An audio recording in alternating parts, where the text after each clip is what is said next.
Hey guys, Chef Ro here. Today I'm going to teach you how to caramelize onions. I've spent a lot of my time and life caramelizing them in a much slower way because there's three real ways to caramelize onions, or three ways people do it.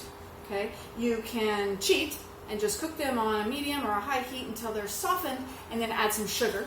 That's what a lot of people do to caramelize them, but that's cheating. And they don't taste the same, they don't have that same depth of flavor. It just tastes like a sweet onion. The second way to do it is to do it on an extremely low and slow heat for many, many hours. I've had a pot of caramelized onions take me a couple hours before. That's how I used to always do it. Then I found out there's a cheating way. So first things first, you're going to need some fat.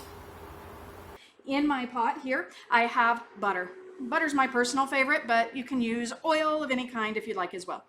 And I've got some nice thinly sliced onions. If you don't know how to do that, I do have a video on how to slice an onion.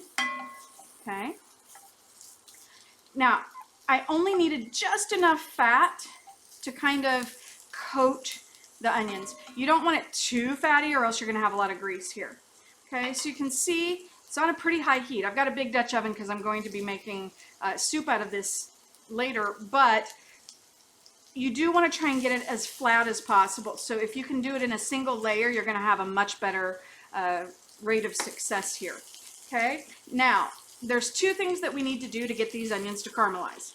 We need to get the water out of them, and we need to change their pH. So first things first, we're going to put a little bit of salt in there because that'll draw all our water out.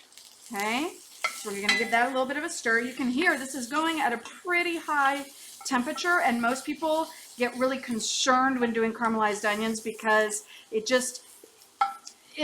traditional ways of caramelizing onions, this just isn't going to give you a good result. But if we change the pH, baking soda, this is the game changer. Now, you don't want to use very much or else you're going to have a really bitter aftertaste. Literally, that much is all it's going to take. And you'll see the effects almost immediately. We're going to swirl these guys around a little bit.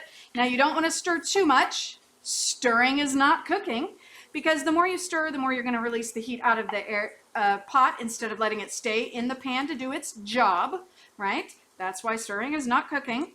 Not only that, but if the onions don't stay against the heat, they're never going to caramelize. What's happening when they're caramelizing is the natural sugars of the onions are being drawn down to the heat and browning that way.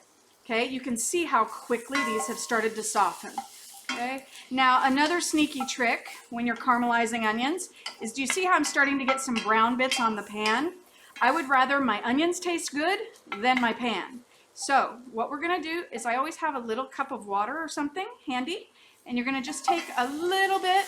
You don't want too much because that's going to have to evaporate off before they keep cooking.